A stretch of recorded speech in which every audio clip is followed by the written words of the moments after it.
I gotta be real with you guys. I have to monitor how much time I spend on social media platforms like Instagram and Twitter, because some of the basketball takes on there are seriously awful for my mental health.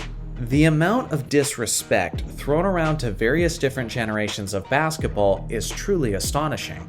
One of the most common, disrespectful, and ignorant narratives that I constantly see being thrown around is that players in the 70s and 80s were basically just plumbers. Sometimes they'll even go as recent as calling dudes in the 90s plumbers.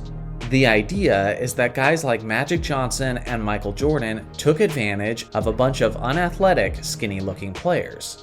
I hate this narrative because it's overly simplistic, and it doesn't accurately represent the league as a whole during those eras. So let me tell you what is true. Yes, generally speaking, players in the 80s, for example, didn't look as physically fit as players in today's NBA. This difference in appearance is mostly made up of muscle mass. Today, players' fitness routines are completely different from players in previous generations.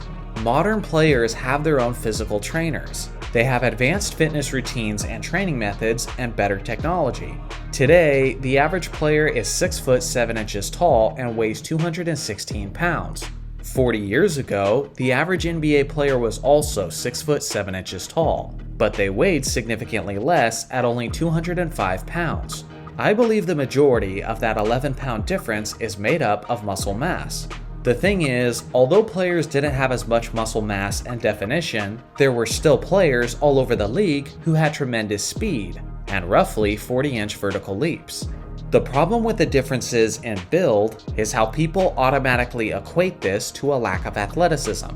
For example, Kevin Durant weighs about 8 pounds soaking wet, yet you would be crazy to say that he was unathletic. And despite being as skinny as he is, he's one of the greatest players of all time. Michael Jordan is another decent example. Although he put on tons of weight and muscle mass during the early 90s, arguably the best version we ever saw of Jordan was in 1988, when he was still extremely skinny, yet he won the MVP, the Defensive Player of the Year, and he put up the best all-around numbers of his career. This takes us to the modern player who is the focus of this video, Nikola Jokić. The Joker has been hit with this quote unathletic tag constantly throughout his career, as critical analysts and basketball fans continue to make this claim. Sure, he may not be the fastest runner or the greatest leaper, and he doesn't have almost any muscle definition, but he greatly makes up for it with his incredible court vision, with his size and wingspan, with his solid footwork, with his high basketball IQ, with his stamina, and with his efficient shooting all over the court. Jokić isn't close to being the greatest track and field athlete in the game today, but he is the best basketball player in the NBA today. The beauty of the game of basketball is that it's a form of art, and you don't have to be the most athletically gifted player to excel in the sport. You just have to be incredibly skilled and know how to play. If athleticism was the main separating factor between the average players and the great players, then a guy like Shannon Brown would have been dominating the NBA throughout the late 2000s. Some of you may not even know who Shannon Brown is, but if you were a Laker fan during that era, then you definitely do. That guy was providing a jaw-dropping highlight just about every other night. Although he had the speed, strength, and leaping ability to jump out of the gym, he simply lacked the skills of an elite basketball player, and before he reached the age of 30, he couldn't even find a spot on an NBA roster. I'll give another example, this time of an older player. Orlando Woolridge was a remarkable athlete, and honestly, a very quality basketball player. Much better than Shannon Brown, that's for sure. Orlando was a 6'9" small forward who was incredibly strong, with tremendous muscular definition. He was also quick and was one of the highest leapers in the entire league, regularly oohing and awing crowds with his insane displays of athleticism. Fun fact, he was also the first player to ever make an East Bay dunk in the NBA's dunk contest. With that being said, he didn't quite have the overall skills to be one of the best players in the league, as he never made a single NBA All-Star team, and a far less athletic guy like Larry Bird regularly cooked Woolridge almost every time they matched up against each other. Speaking of Larry Bird, I believe he's one of the legends who becomes the most validated by Nikola Jokic's success.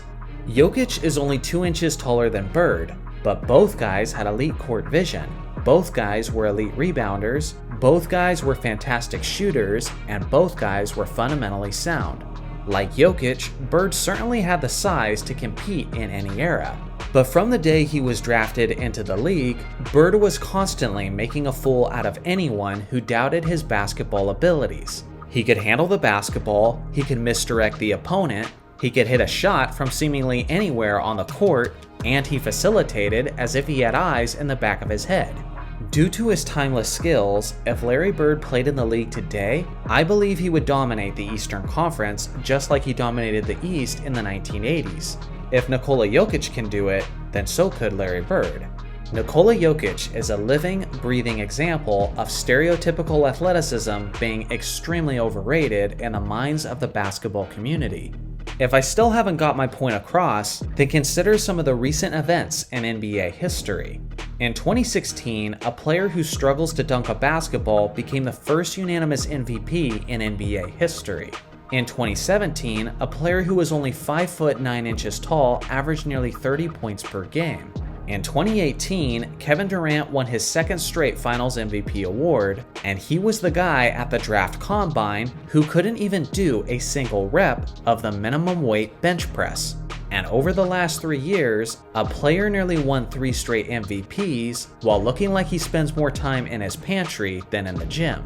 Now let me be clear, my intentions are not to be disrespectful to today's modern players, but rather I'm leveling the playing field between today's players and generations past. No matter which NBA era you look at, you will find guys who were insanely gifted athletes, but just weren't great NBA players. And you'll also find guys who were not very gifted athletically, yet were some of the best players in the game. Being extremely athletic, or at least appearing to be, doesn't automatically give you an advantage over the seemingly less athletically gifted players. This was true in 1963, it was true in 1993, and it's still true in 2023. I'll say it again, basketball is a form of art, and your knowledge, your discipline, and technique is way more crucial than your God-given athleticism. Listen, I don't throw this phrase around much, and I honestly think people probably call each other casuals way more often than is warranted. But if there's one opinion that makes someone look like a casual basketball fan more than anything else, it's when people are quick to belittle an entire generation of basketball players simply because they appear to be, quote, less athletic. Look no further than the man who's ruling the NBA today, building a legacy for himself while reaffirming the legacies of many greats before him. So what do you guys think? What is the dumbest criticism you've heard about NBA players, past or present? Let me know in the comment section below. Thanks for watching as always, make sure to like and subscribe for more basketball content, and I'll see you guys in the next video.